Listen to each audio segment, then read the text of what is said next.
Welcome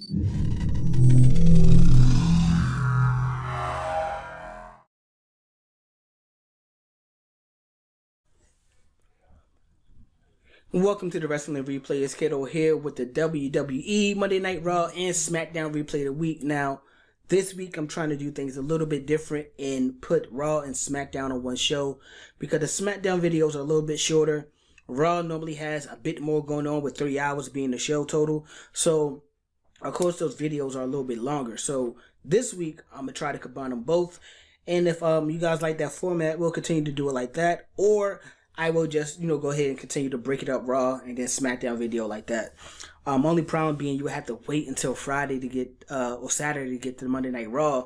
And that kind of sucks. But, it is what it is. But let's go ahead and jump right into what we got going on Monday Night Raw. First and foremost, I want to start with Omos and AJ Styles. These two both had one-on-one matches, right? These are the former tag team champions. I like what they're doing with Omos. I feel like they're giving him more opportunities. Now, granted, they both had very short matches, right? Omos went against John Morrison, mainly because The Miz wasn't here this week, and I'm sure they were going to do The Miz and John Morrison feud, but he wasn't there. So, in this matchup, Omos did continue to look dominant. He did get the win. In a confusing matchup, it was AJ Styles and Xavier Woods. Now, Xavier Woods is actually pretty good in the ring. He's a pretty good wrestler, at least to my standards anyway. So, with him losing so quickly to AJ Styles and tapping out at that point, it's like, okay, I think they hit the reset button on New Day. I feel like they're just waiting for Kofi Kingston to get back, and they're going to put them back onto that tag team title train, and they're probably going to go after RK Bro a little bit later. That would makes the most sense. We got Karrion Kross versus Humberto. Karrion Kross continued to shine. His outfit continued to look horrible, but he continued to go out there and do what he's supposed to do, be that dominant person that he is inside the ring. So that works for him. The Viking Raiders. We got to see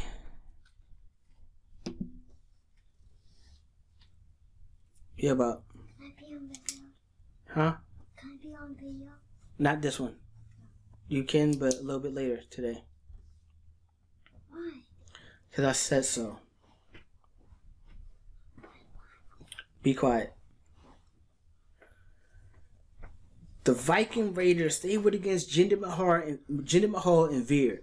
I thought this was a situation where they was going to start to build up that faction with Jinder Mahal and Veer and Shanky, but it looks like they just used as stepping stones, or pretty much just to, help build the other talent or keep the other talent looking strong that's around them, because the Viking Raiders had no issues looking back, going against Veer and Jinder Mahal, and Shanky wasn't really much help outside the ring either. So it's like, okay, we have this big 3-man faction, like these guys are pretty big, but yet they can't find their stride. They can't put together wins. They can't figure out how to really help each other win.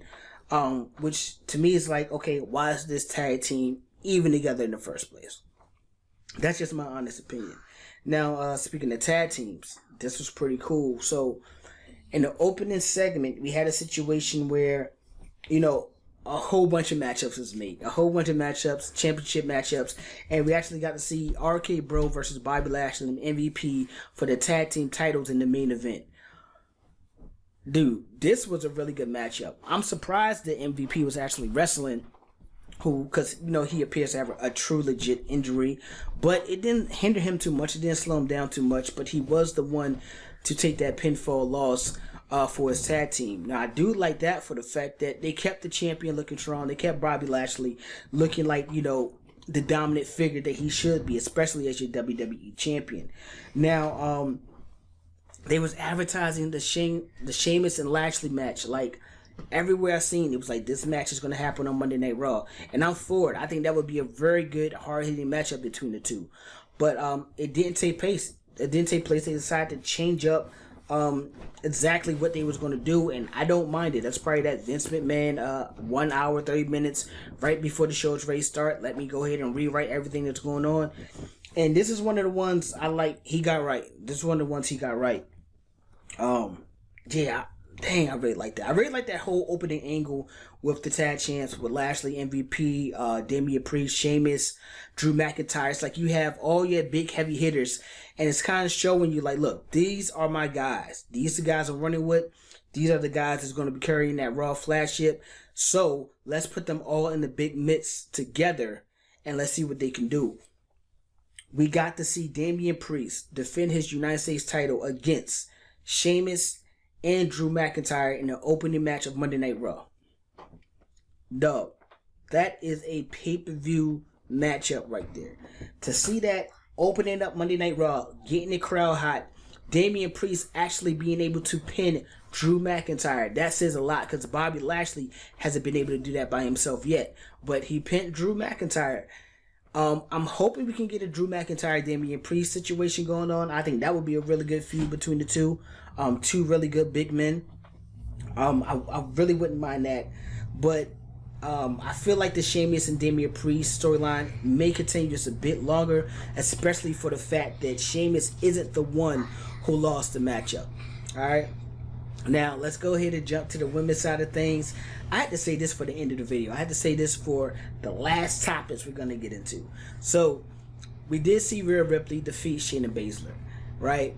Rhea Ripley and Nikki Ash seems to be a thing. They seem to be a legit tag team and something they're going to be pushing going forward. Right now, I'm not going to lie, I can't get on board with it. Right now, to me, personally, it doesn't make sense. I feel like you could have grabbed someone from NXT. You could have grabbed someone from SmackDown. You could have signed someone off the street. And that would have been better to put with Rhea Ripley if you want to push her into that tag team, range. And right now, just continue to take the burn that you already put on Nikki Ash and continue to let her wrestle in singles while she still has that huge following. She still has that great momentum. I'm not saying she has to get the title back, but it will buy you some time, to figure out exactly what you want to do with Nikki Ash, or you can save it until the draft. Maybe she get drafted to SmackDown and she works over there a little bit better. But yeah, this appears to be a tag team.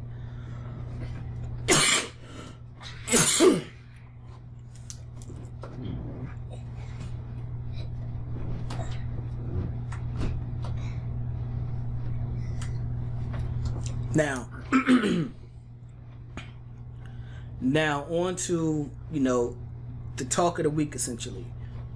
What everybody has been posting, everybody have their own different viewpoints of who's wrong and who's right and what should happen, what shouldn't happen. It was the Charlotte Flair and, before we get to Charlotte Flair and Nia Jax, Shayna Baszler. Please let Shayna Baszler go back to that old dominant Shayna Baszler that she was when she first came to Monday Night Raw, that she was in NXT. I'm trying to tell you, man, team her up with Alexa Bliss. Well, not team her up, but pair her up with Alexa Bliss, or pair Asuka up with Alexa Bliss. I've been saying this for about a couple of months now, but it looks like they're running out of ideas or making her look as less dominant and letting Rhea Ripley take that role over. Which, yeah, Rhea is a dominant figure, but at the same time, Baszler is a badass, dude. Just let her continue to be that badass she is, man. That's all you gotta do. We win. Everybody wins. But on to this matchup. I don't care, man. That was my match of the night. I liked it. I liked all that pettiness. I like all that feistiness. I like all that spiciness. I like all of that just happened in that matchup. I watched it a few times to try to actually pinpoint exactly like who did what first. And it's hard because, they're doing lockups, right? As a fan looking in at the lockup, you can't see what they're saying to each other. You can't see who's actually offering resistance. You don't know how that matchup was even supposed to start. You don't know if it's something that happened from the back and then trickled down to the ring. But these guys, these two women, both have had issues in the past with each other in multiple matchups. So it's like maybe they just really don't get along. Like maybe they're professional to each other, and it spills over from time to time. I don't know. Maybe they just stay out each other way in the back and they just don't really talk. I don't know. But on Monday Night Raw, I'm gonna say this: I liked it. I liked it. It was like I don't know. It was kind of like you was watching things unfold in real life right in front of your eyes, and that match was a disaster from the beginning to the end. But I was thoroughly entertained, and I think this is a situation where you can actually use this and what happened to go ahead and make sure they patch it up, and then they go ahead and build a storyline around this. Maybe they can put them in some type of DQ match. Like, you know what? Let's just really fight. Let's put them in a street fight, and they really get their feelings off of their chest. For a storyline's sake. But from what I heard, or everything I've been looking up and trying to read, there was really no smoke backstage. So they had their crazy little fight, and they went backstage, and it was no issue, which is weird. But I tell you what, it got people talking about Monday Night Raw. It got people talking about WWE. And maybe that's what they was going for. Maybe it was just a complete meltdown. I don't know. Maybe this is the type of thing you need, because in the Attitude Era, we would get stuff like this and we would run with it, and we wouldn't really have the internet to run to so fast to see exactly what's going on. Whereas nowadays, a whole story is up within minutes? Within minutes of whatever situation happening, you pretty much got the full story. You got different viewpoints from people who was actually there already. So I think that's one big advantage that we have from today versus back during the Attitude Era. But this is to me a good way that you can really go ahead and get some nice heat behind the two, especially with Nia Jax winning the matchup. That kind of just went over everybody's head that, hey, Nia Jax actually won the match. She beat the champion. She beat Charlotte Flair. So what are we going to do from here? Where are we going to go? Is Shayna Baszler and Nia Jax no more a tag team, and she's going to focus solely on her, singles career? That I wouldn't mind that. I liked her attitude, her confidence, and everything. I liked everything about Nia Jax on Monday Night Raw. From her being in the corner of Shayna Baszler and laying out Rhea Ripley, of her going out there defeating Charlotte Flair in the fashion that she did. I liked it all. I'm sorry. Now, let's go into the SmackDown side of things. I had to grab my notes real quick because I was trying to make sure I had every match, in order. In the order I want to talk about it. Now, first, let's go ahead and talk about this Becky Lynch and Bianca Belair, right? First, Becky denied Bianca her title shot, so Bianca had to go and earn it. Then, Bianca pretty much like, welcome to these hands. Come get some right now. Becky was kind of like, nah, I'm not going to fight you, defending my title on SmackDown like Roman Reigns. I'm not Roman Reigns. So I don't care what Roman's doing. I'm not going to do that. So, okay, cool. We got that situation. Fix my mic a little bit. So we got that situation, right? It's like Becky is having a slow heel turn. Only thing she hasn't done yet is denounce the fans, which is probably going to come up sooner than later. Maybe she's probably going to use an underhanded tactic to beat Bianca Belair the next time. Maybe someone's going to come and help and beat her. Who knows? But I like what's going on there. I say it again. Hey, Bianca can come out of this thing looking like the ultimate face. So I hope it's done correctly. We had Sami Zayn defeat Dominic Mysterio again. Dominic is weird, man. I feel like Dominic's the type of person that looks better week by week. He looked even better this week than he did last week. So I liked him in the Sami Zayn match. Of course, you got someone really great to work with inside the ring, like Sami Zayn. So he has a real good learning tree from the people that he's been paired up with so far since he's been in the Raw and on SmackDown. It looks like we got a little bit of heat between Dominic and Rey Mysterio. It ultimately seemed like Rey Mysterio kind of caused Dominic that match, man. If he wouldn't have came out, even if he would have let Sammy go ahead and take the 10 count, I know it's not the face thing to do, but it would have, still allowed Dominic to either win the match or he would not have been caught in an awkward position. So I think we're gonna get getting Rey versus Dominic would be kind of weird though. I'm not gonna lie. I don't think I would want to see that. But excuse me, I wouldn't mind seeing a split between the two. Rick Boogs, man, defeated Dolph Ziggler. Damn, Dolph, like I don't know what's going on with Dolph and Rude. Like, these are some really great in-ring talent. I'm not really too big of a fan of their tag team. They did eventually get it working correctly. At least making it believable that they was actually champs for a little bit. But I don't really like that tag team together. And I think I want to see the glorious Robert Roode. I want to see him come back, and I just want to see that show off Dolph Ziggler come back. But at least from the guys like Rick Boogs, it ain't going to get you there. So I feel sorry for Dolph and what's happening right now. And more importantly, man, please do not give us another love story. We seen Dolph approach Toni Storm before their matchup, asking do she want to accompany him down to the ring, be his like valet or watch close up or whatever. Thank God she, denied it and refused and didn't want it. So, man, don't give us another love story. I think this would be like maybe the 5th love story of Dolph Ziggler alone that I can think of. I remember Vicky, Lana, Mandy. I'm pretty sure some more in there. Now Tony. No, don't feed us another love story, man. I'm good on that. Please don't do that. We also seen Cesaro defeat Seth Rollins via disqualification. That was important for the fact that Rollins looked like he's losing it a little bit again. And it looked like he was going to finish off Cesaro with a concerto before Edge made his way out. And I said it before, I can watch that Edge and Rollins match, over and over again. That was a really good matchup. So I feel like this next matchup, it would have to be a stipulation where the loser has to leave SmackDown, or the loser has to leave, or it has to be some type of incentive for these two guys to go ahead and fight again. So I think we're going to hit towards that, and I think that's what we're going to see.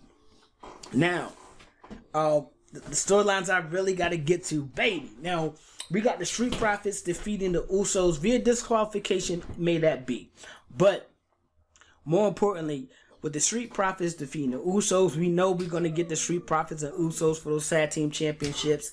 And this was a good match like we expected, and a regular tag team matchup. But I think these are one of those two teams that can constantly build and build and build. Kind of like the New Day and the Usos. They feuded for, years? And it finally capped it off at a Hell in a Cell pay-per-view. That's what so it seemed. They could easily come back and meet each other again for tag team titles down the line. And it would make sense still. But I think this is a chance for the Usos and the Street Profits to go ahead and build their own type of history, to start something new, something fresh. I think it's going to be crazily entertaining. I'm all on board. And I'm glad the Profits won by disqualification. I actually called it that way. So we can, advance this storyline. And we're going to see another matchup between the two teams. Now, we had the Universal Champion Roman Reigns defend his title on SmackDown. Main event against Finn Balor. That's another pay-per-view quality matchup. That WWE Championship matchup, may I add you, the WWE put on its televised show. 2 things about this matchup. 1, it was the main event, and it was a hell of a match. Hell of a match. 2, WWE continues to go over the time limit, by a little smidget here and there, and it continues to push AEW Rampage back by a smidget.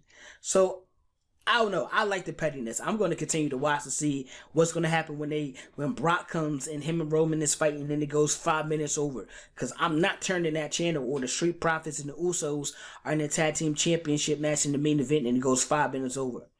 I'm not turning. What if we do get Bianca and Becky for the women's championship in the main event on SmackDown? I'm just going to miss the front part of that AEW Rampage. Thank God for DVR, because you can always go back. But I'm going to miss it. There's no way I'm turning doing even a segment between those people. Closing out SmackDown. But Roman Reigns did retain his title. Now, I did watch this match twice because I thought it was good, and I don't care. It was entertaining to me. Right? And on first watch, I did notice the light flicker red. And I thought Brock Lesnar was playing tricks. Maybe he was ready to come down to the ring. On second watch, I didn't hear the heartbeat. So on the second watch, I heard the heartbeat after the light flicker red. So I'm like, oh my God. Oh my, we're gonna get the Demon Finn Balor and the Tribal Chief. That's gonna be fire. If we got the Demon Finn Balor, the Tribal Chief to roll us into another pay-per-view, we don't know when we're gonna see Brock Lesnar. I love that slow build of storylines. I love that. I like how that happens. And if you think about it, this storyline has been being built since Paul Heyman first aligned himself with Roman Reigns. When you first seen Paul Heyman with Roman Reigns, you automatically thought, what happens when Brock comes back? What's going to happen when Brock makes his return to WWE? And we've been waiting and waiting and waiting, and now it finally happened. This is a long storyline that's been slowly building itself out. Roman and Brock Lesnar already have their own history with each other as it is. So this is going to be interesting because at some point these two are going to have to meet. These two guys are going to have to meet, and Paul Heyman is going to have to pick a side. And he's going to show his true colors. He doesn't get involved with Roman Reigns matchups too much. But I think that night he's going to have to show exactly who and where he aligns himself with. But that was all we got for Raw and SmackDown. Let me know what you guys think on the Monday Night Raw side. I don't care. Do you like the spiciness of Charlotte Flair and Nia Jax? I like it. But more importantly, do you think that now Nia is in position to challenge Charlotte for her Raw Women's Championship? It would make sense, right? Also, SmackDown, man. Do you think the Demon Finn Balor can beat the Tribal Chief? Do you think he'll be the one to be able to dethrone him? I don't know. I don't know who they have in mind to dethrone him. The Rock, they kind of, put an end to that, saying, hey, he might be able to make WrestleMania when it goes to LA, but he won't be making this one coming up. I don't know when Brock Lesnar is going to appear. Maybe Brock Lesnar is going to be the one at WrestleMania to take the spot that they was going to have for The Rock, or we was hoping that The Rock was going to have. Maybe he's going to be the one doing that. Who knows? But can you see the Demon Finn Balor taking that title from Roman Reigns and Street Profit and Usos? Do you see the bloodline slowly dripping and bleeding out? I don't know, man. Like, the competition just got serious. So, oh, man, I'm going to be locked in. I'm going to be, tuning in for sure. I would love to see Naomi go ahead and align herself with the bloodline. Let's be honest. Your family over there, you're not getting no attention from the GMs. Go ahead out there and align yourself with the bloodline and turn heel, man. You've been dancing and smiling for so long. It's time for a little change. Turn heel, and that could possibly put you and Bianca, because I think she's going to get her title back when it's time, and the main event was y'all two. And I think that match will be really good, because these women are really athletic and really good inside the ring, and they entertaining on the microphone. So I think it's going to be really good when those two actually pair off. If Naomi go ahead and do what I say, join the bloodline, turn heel, make it happen. Sonya Deville can't annoy you then. She can't annoy you no more. So now I'm going to be tuned in for next week for SmackDown, because I want to see exactly what happens with Naomi. Hopefully it's not no 1 minute 30 second segment anymore, but we'll see. That about does it for the Wrestling Replay. So make sure you guys are following us on at the Wrestling Replay on Instagram. Make sure you follow our page on YouTube. Like, subscribe, turn your notifications so you never miss a video anytime that they drop. And make sure you guys leave us comments or DMs. I answer them both. So either or, it doesn't matter. I would like to see more comments on the YouTube video, though, so we can actually talk about what we're talking about in the video here versus you guys DMing me on the Instagram and we're talking about it in the inbox. So that way everybody that watches can kind of join in on your viewpoints and conversation. You know what I'm saying? But either or is cool with me. Whatever you feel comfortable with, do your thing. I'm Cato. That was the Wrestling Replay. I'll be signing out. Until next week. Peace.